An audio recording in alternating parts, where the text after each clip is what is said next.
Merci beaucoup. C'est pour nous un très grand plaisir d'être aujourd'hui ici à l'ENOA pour la présentation au drapeau à la 39e promotion qui vient tout juste de faire 3 mois de formation, donc l'initiation aux traditions et aussi la formation initiale du combattant. Donc après ces 3 mois, il s'avérait nécessaire de leur présenter le drapeau, leur expliquer tout le symbolique qui est autour de ce drapeau. Comme ça, ils pourront vraiment prendre en compte toutes les valeurs qui sont autour du drapeau. Donc c'est ce qu'on a dit dans le discours et je pense que les élèves l'ont bien compris et ils feront sienne de ces valeurs. Vous savez, l'ENOA, quand on parle de l'ENOA, on parle souvent des traditions. Donc si vous êtes un non-initié, vous ne pouvez pas comprendre ce qu'ils ont enduré. Donc actuellement, ils viennent tout juste d'être acceptés par leurs anciens au niveau de l'école. Donc ils avaient des places qu'ils ne pouvaient pas accéder parce qu'ils venaient tout juste d'arriver. Il fallait leur faire des rituels, ce qu'ils ont bien compris. Et aussi ils ont fait la formation initiale du combattant qui leur permet d'avoir des actes réflexes pour pouvoir débuter ultérieurement la phase équipe à partir du lundi. Donc c'est tout ce qu'ils ont appris pendant cette phase et ça a tourné autour de l'initiation, la case de l'homme, le don de soi, le respect de l'ancien, le culte de l'humilité. Et donc c'est ces valeurs qu'on les a inculquées pendant ces 3 mois. C'est une préparation, une mise à l'ambiance parce que la formation ici c'est 2 ans. Donc ils viennent tout juste de faire 3 mois. Ils ont réussi à un concours très sélectif, je reviens sur ce mot, parce que le concours de l'ENOA c'est extrêmement dur. Si vous parvenez à le réussir et venir faire 3 mois très intenses, ça va vous permettre vraiment de pouvoir continuer à faire la formation ici au niveau de l'école. Pour moi, cette cérémonie vraiment est un signe de grâce parce que j'attendais ces moments depuis belle lurette. Aujourd'hui, ça fait une faveur pour moi et pour toute la promotion. C'est bien pour nous de pouvoir avancer en échelon. Nous avons appris plein de choses et ça nous fait honneur. Nous avons appris des valeurs militaires qui sont appropriées dans l'avancement du métier.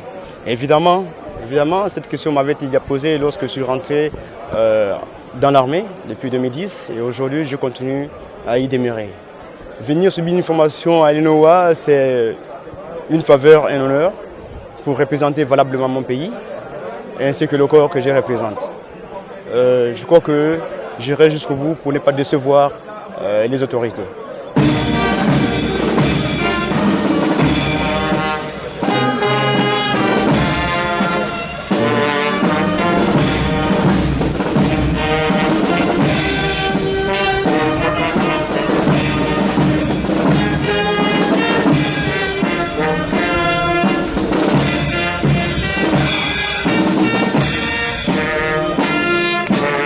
ENOA ku dégg fii nga nekk Sénégal même au-delà des frontières du Sénégal dinañ xam ne école militaire bu mag la su ngeen déggee ñi fi wax ne génn nañ fi ou bien ñu ngi ci biir même ren une particularité waa Mauritanie envoyé nañ fi ñaari stagiaires donc ñu ngi ci biir di def les mêmes choses que suñu élèves yi ñuy former li ñu leen jox nag moom mooy dañ leen di wax ne il faut que ñu respecter seen anciens il faut que ñu respecter les symboles de l'État moom moo tax ñu présenter leen les symboles de la République moo tax ñu présenter leen drapeau bi expliquer leen ko. léegi nag def nañ aussi formation initiale du combattant parce que booy soog a dugg armée dinañ la jàngal garde à vous dinañ la jàngal nooy saluer dinañ jàngal nooy reconnaître les grades loolu nag ci phase boobu la ñu dekkoon ci 3 premiers mois yi pare nañ ko ci jàmm ak salaam à partir du lundi dinañ commencer seen niveau équipe parce que fii formation bi xam ne ñaari at la et ça c'est tout juste une mise en l'ambiance comme ni ñu koy faral di waxee donc génn nañ ci ak jàmm vous les avez vus ils sont très fiers.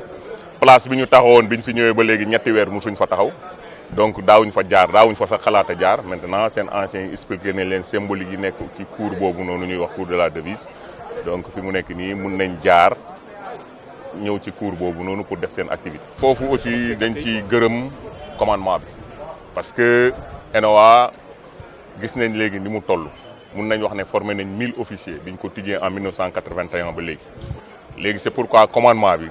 ne dañuy defar ENOA pour ñu mën a def la montée en puissance parce que liñ ciy jublu mooy former officiers yi ñuy tàggate Sénégal yëpp fii ENOA aussi ENOA tur bi ni mu rëyee moo tax aussi ñu commandement bi accepté ñu def fi ay moyens yu xaw a conséquents quand même pour ñu gën ko yëkkati.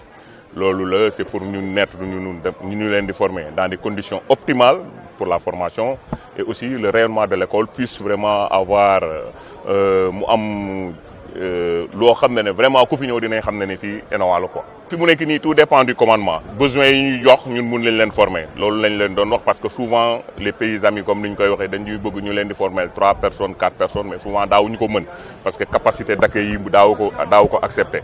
Maintenant nag yaakaar naa ne fi mu nekk nii bu ñu demee ba tabax bâtiment yëpp je pense que commandement bi dinañ lu ñu jox dinañ ko mën a former. sant yàlla parce que yàggoon na yàggul parce que on était préparé psychologiquement nit moom métier boo ko bëggee rek loo fa fekk de la bête quoi te aussi di nga ko mën a gérer gérer nañ ko te tey alhamdulilah quoi on est fier d'être là pare gis suñu famille vraiment mu doon benn honneur bu ci ñun.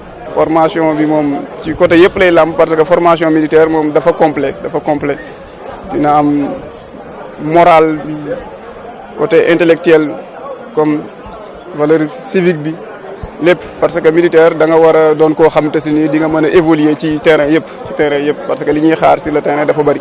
comme ni ko colonel bi waxee parce que jàpp naa ne tey jii képp kuy engagé wu rek sous les drapeaux loolu moo war a njëkk a nekk sa xel quoi pour défendre les couleurs de la nation waaw ndaxte ñun amuñu lenn lu dul suñu pays amuñu lenn lu dul suñu drapeau te lépp lu mu laaj rek dañ koy def. ñu ngi fi depuis septembre.